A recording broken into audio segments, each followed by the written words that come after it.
sides. That's true. You said something 20 minutes ago that I'm sure a lot of people were pretty keen on. You said that we would, I'm paraphrasing now, you would like to be back to normal by Easter Sunday. Yes. That's 19 days from now. It's okay. Is that true? Is that possible, or is that false? I think it's possible. Why isn't it? I mean, we've never closed the country before, and we've had some pretty bad flus, and we've had some pretty bad viruses, and I think it's absolutely possible. Now, people are going to have to practice all of the social distancing and don't shake hands and wash your hands and all of the things that we're doing now, but we have to get our country back to work. Our country wants to be back at work. That was not a controversial thing I said the other day. Our country wants to go back to work. And again, the cure, it's like this cure is worse than the problem. Again, many people, in my opinion, more people are going to die if we allow this to continue. We have to go back to work. Our people want to go back to work. But what you have said consistently is the first order of business is to kill the virus. So when you look at the data from around the world and across our country, how do you determine that 19 days from now it might be safe? Because there are millions of people watching this now who have their family fortune on the line. Well, they have their family fortune on the line the other way, too. They're going to lose their jobs, maybe never to get them back. They're going to lose their businesses, never to get them back. We want to start up as soon as we can because we're going to have a very quick comeback if we do that. If we delay this thing out, you're going to lose more people than you're losing with the situation as we know it. So I think it's very important for our country to go back. And I've had many, many people, you know, when you said it was a little bit controversial, not to most people. Most people think I'm right about it. Now, whether we're locked in a room or whether we're in our office and practicing all of the things that we're supposed to be practicing, staying away from each other, you know, et cetera. It's not shaking hands, washing your hands all the time. But our country has to get back to work. Yeah, otherwise, it's going to be very hard to start it up again. We can't lose the advantage that we have. What we're trying to figure out in this whole scenario here is how deadly the virus is. And so far, it is highly contagious, but not very deadly. We can agree on that based on the data, correct? Yes. I mean, yes. So when you take the answer of Easter Sunday, do you see that as realistic? Do you see that as possible? So my job, and I think what's really important, is a lot of what we've done is we've tackled this epidemic the way people said we should have tackled flu in 1918. And they compared St. Louis, who took this kind of approach, to Philadelphia. What we're trying to do now is use 21st century solutions and trying to get data down to the most granular level so we understand what's happening at the area of the spread. So even today, there are counties throughout the United States that don't have their first case. So our job is to make sure they never have their first case and ensure that our efforts are focused on where the virus is expanding. That can be done today because we have that level of granularity. So that's what the president has asked us to put together, to use these 2 weeks to get all the data from around the country and all the data from around the globe and really understand what's working. And it's really important that the Americans know, I know the Vice President covered this very clearly in the first hour, but every American needs to continue the president's guidelines for these next 6 days or 7 days. We have to have them following those guidelines. I see the Surgeon General shaking his head in agreement, too. Bill, excuse me, just 1 second. You can't compare this to 1918, where close to 100 million people died. That was a flu, which is a little different, but that was a flu where if you got it, you had a 50-50 chance, or very close, of dying. I think we're substantially under 1% because the people that get better are not reporting. So we only know people that go to doctors and go to hospitals, and we're taking that. And we're still a little bit above 1%. When you add all of the people, the millions of people that have it, that get better, we're substantially less than 1%.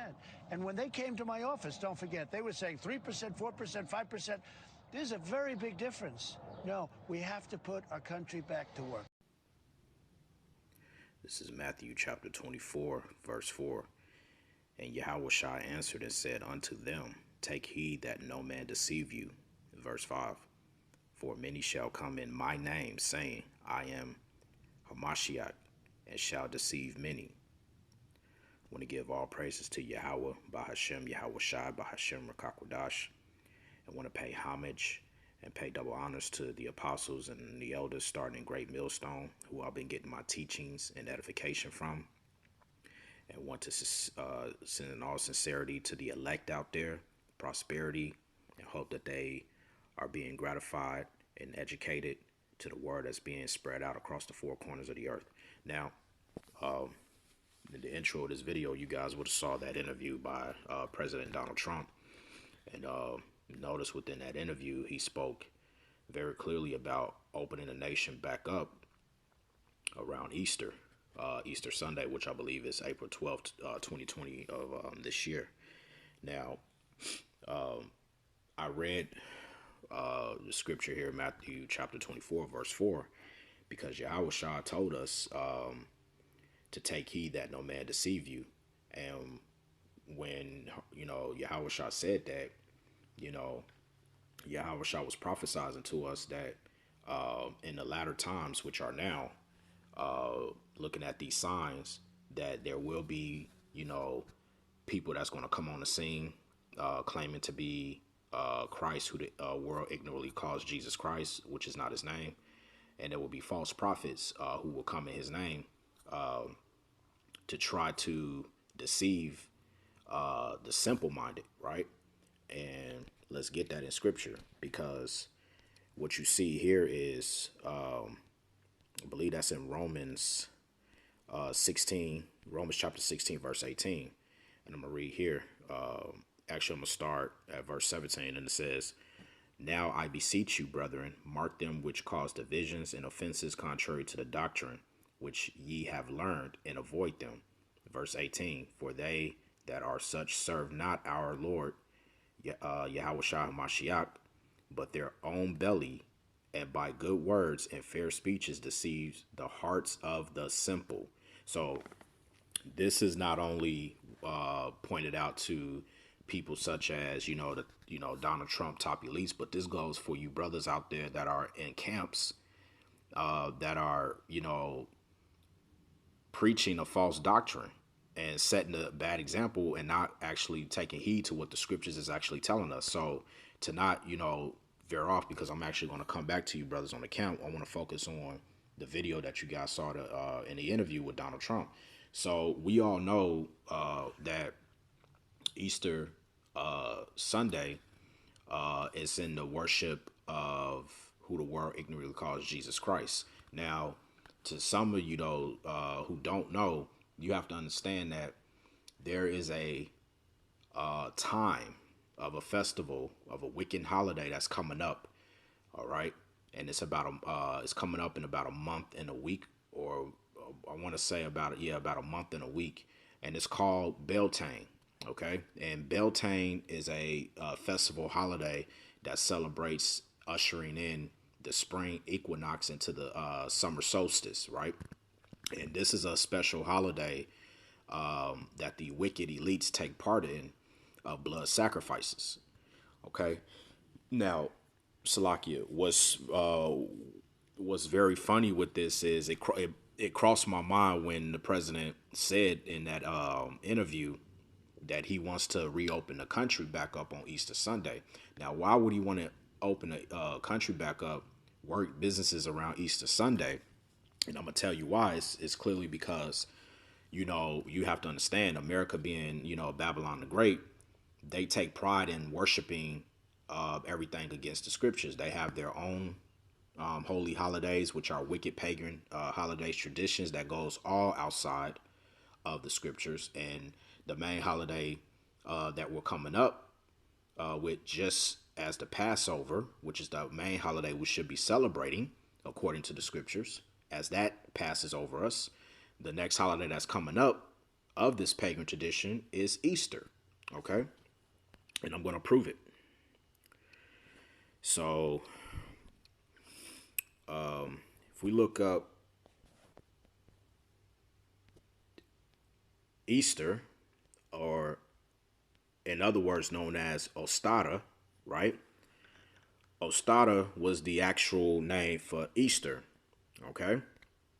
And this is a picture of the so-called pagan goddess that you so-called Christians celebrate every April Sunday each year when you come in commemoration. You're not coming in commemoration of so-called Jesus Christ. You're coming in commemoration of Ostara, or known as Ishtar, which the East Indians calls her. And it says here, this is Ishtar, pronounced Easter. Easter was originally the celebration of Ishtar, the Assyrian and Babylonian goddess of fertility and sex. Her symbol, like the egg and the bunny, were and still are fertility and sex symbols. Or did you actually think eggs and bunnies had anything to do with the resurrection? Right. Because even when you read, if you read the book of Exodus, when the Spirit was guiding Moses to lead the Israelites out of Egypt during the Passover, before the spirit of death came to swipe, Pharaoh's men and stuff. If you know that story, the Israelites had to take the blood of the lamb and they had to cross it around their houses so that when the spirit of death came, it would pass over them, right? But nowhere in the book of Exodus, in commemoration to celebrate the Passover, right, tells you to add a fucking egg and bunny, to the tradition. And even when Yahushua came on the scene and when he died on the cross, they carried the three women who wept, right? The three women who wept for Yahushua, when they went, and I'm paraphrasing here, when they actually went back, when they buried Yahushua, went to his tomb, before they went to do anything else, I believe in the story, and one of you brothers can correct me if I'm wrong, because again, I'm paraphrasing him, but I think it was either a Sabbath during the time of his death where they stopped all work in commemoration of him. And then you can go back and read in the scriptures that even on the day when they rested, because it was a holy day, I believe, or I could be wrong, but it was either the Sabbath or the Passover's come up, but I think it was the Sabbath. They actually didn't do any work. And nowhere in the scriptures did it said that even they were commemorating, or the Israelites came together to venerate Yahushua by celebrating on a Sunday and commemorating by giving, eggs and bunnies. So that's going way off, right? And it says here, after Constantine, right? This is going back to the Romans. After Constantine decided to Christianize the empire, Easter was changed to represent who the world ignorantly calls Jesus. But at its roots, Easter, which is how you pronounce Ishtar, is all about celebrating fertility and sex. Right. So now, how does this all tie up with the whole, United States of America being reopened to, Easter Sunday and everything? It doesn't make sense. How does fertility and sex tie in? I'm going to show you, because this is how wicked this society is, right? I pulled up an article and I was talking about the Beltane, which is a festival that comes every year. Now, this is a wicked pagan tradition that celebrates this, the spring equinox leading into the summer solstice. And this is also in commemoration of doing a blood sacrifice. So you guys have to understand and read between the lines that there is going to be a major event that is going to come between Easter and the 1st of May. And there's a reason why they are taking drastic measures to try to reopen, right, the nation, because this is their wicked holiday that they celebrate and come in veneration of every single year. And it says here, the wicked calendar Beltane, okay, which usually starts between April 30th or May 1st, but in actuality, it normally starts just after that Easter week, starting after Easter Sunday. So it'll start anywhere between, I think, the 15th or the 18th of April, all the way to the 1st of May. The themes, pay very close attention. It says passion, mischief, sensuality, sexuality, beauty, romance, fertility, vitality, and abundance. also known as May Day, and all those other names that it pronounces there. And I'm just going to give you a quick little guidance of what it actually is in representation of. And it says here, celebrated on May 1st, Beltane marks the transition point from spring to summer on the wicked wheel of the year.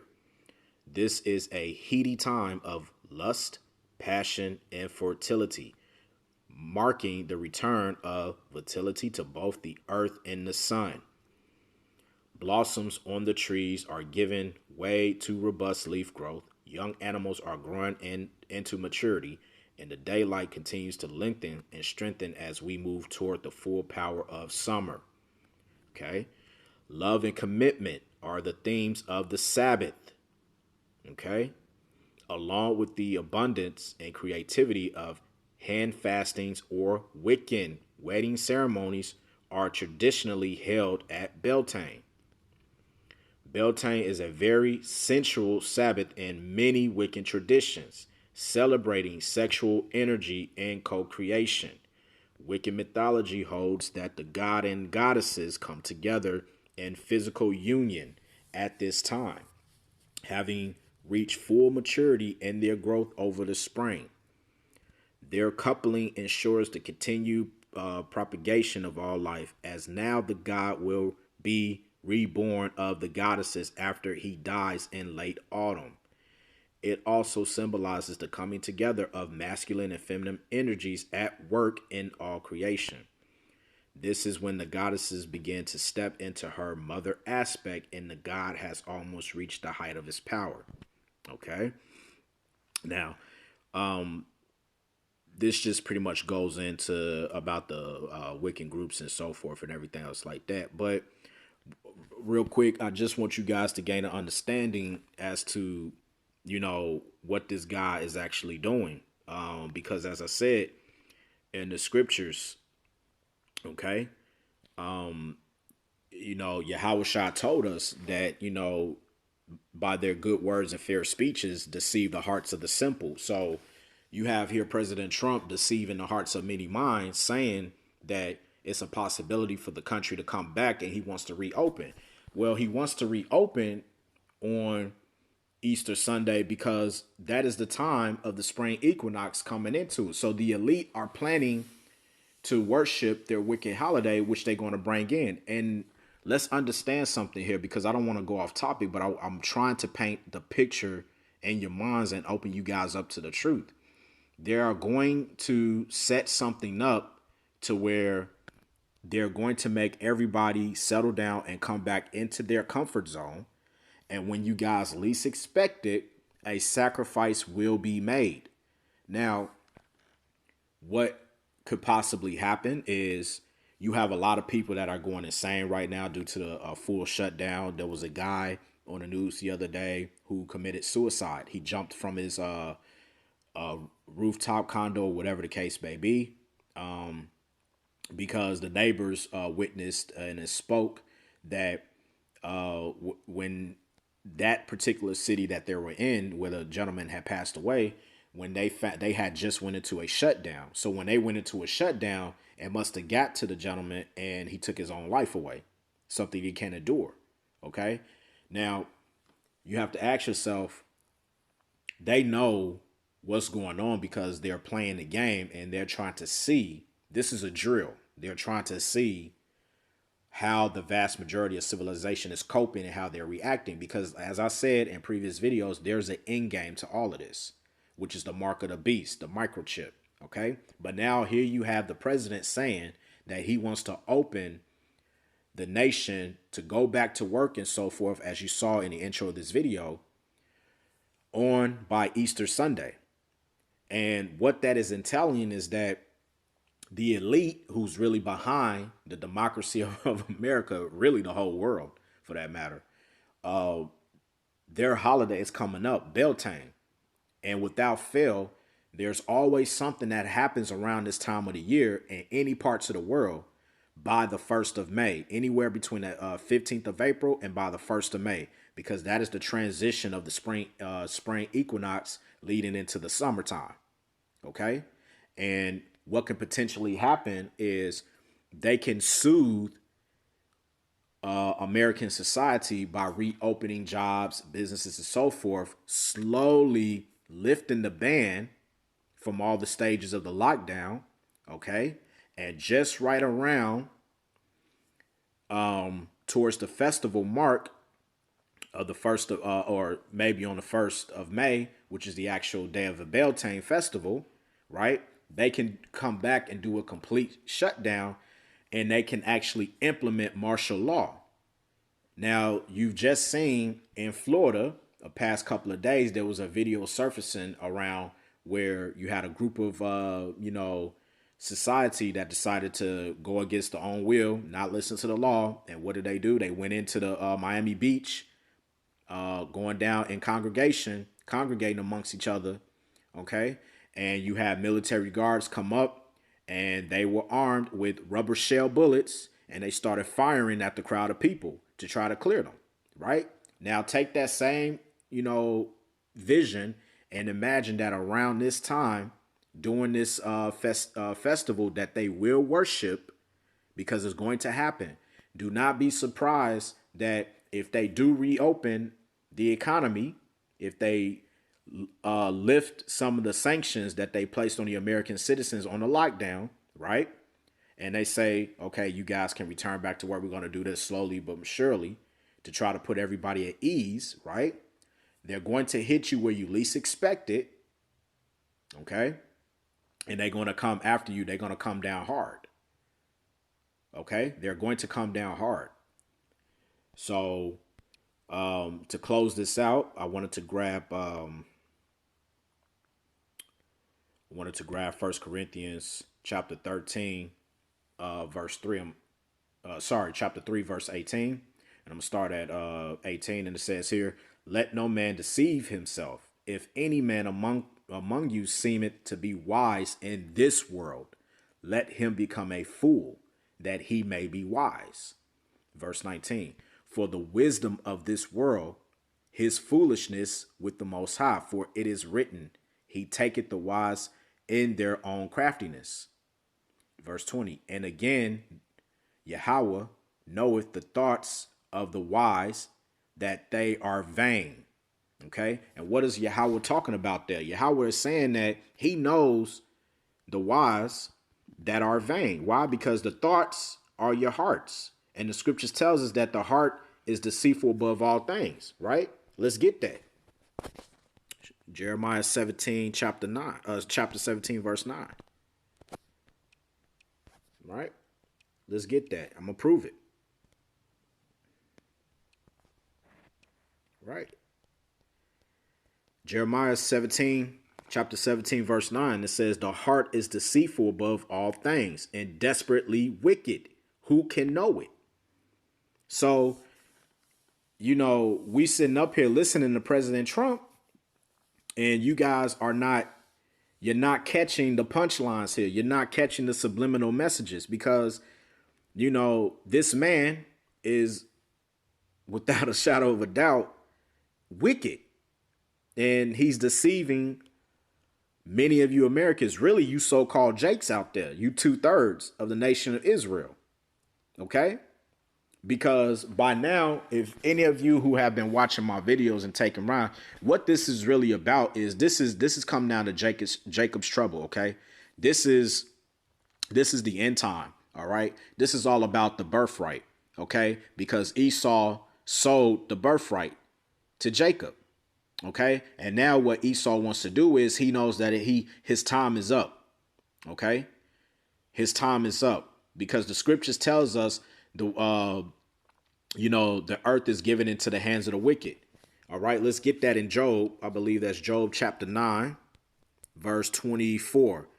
Says here, the earth is given into the hand of the wicked, who covered the faces of judges thereof. If not, where and who is he? Right. So we know who is controlling global things that's going on in the earth today in terms of military control, government powers, officials, banking systems, all of that. The scriptures is telling you plain as day how this thing is going to go down. Okay. And we know that the end of the world is Esau. So we know that goes back to the white man. Esau is the white man. The earth is given into the hands of the wicked, and Esau is the end of the world, and Jacob is the beginning of it that follow it, which is the 12 tribes of Israel, starting with you so-called Negroes, Latinos, and Native Americans. And let's get that in the Apocrypha, and I'm going to show you.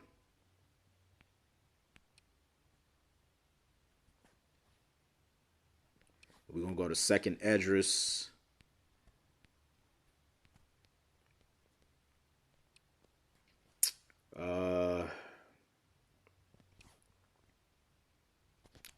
Actually, you know what?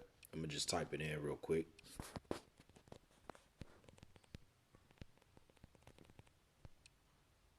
And I'm going to show you guys.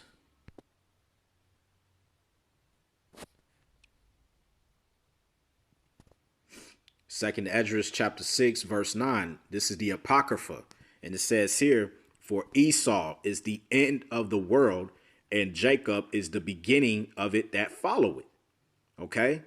And we know who the world is given into the hands of, is given into the hands of the wicked.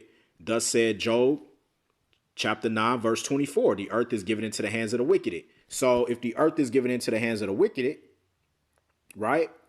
Well, 2nd Esdras chapter 6, verse 9, we know who the world is given into the hands of, because it says here, for Esau is the end of the world. So the scriptures is plain as day, man. So, you know, I'm going to end it there. I hope that you guys were sincerely edified by this video. And I want to give all praises to Yahweh, Bahashem, Yahweh Shah, Bahashem, Rakakwadash. And, you know, it's coming down to that time. But do your own research. Look up Beltane, okay? Look up some of the events that have occurred around that time between the spring equinox and the first early stages of summer solstice, because it's all coming down to it. The signs are pointing to it, and it is very clear as to why Trump wants to make the nation go back to normal around Easter, because that is around the same time that they are venerating Ishtar, Ostara, okay? So again, brothers, I hope that you were sincerely edified. Shalom.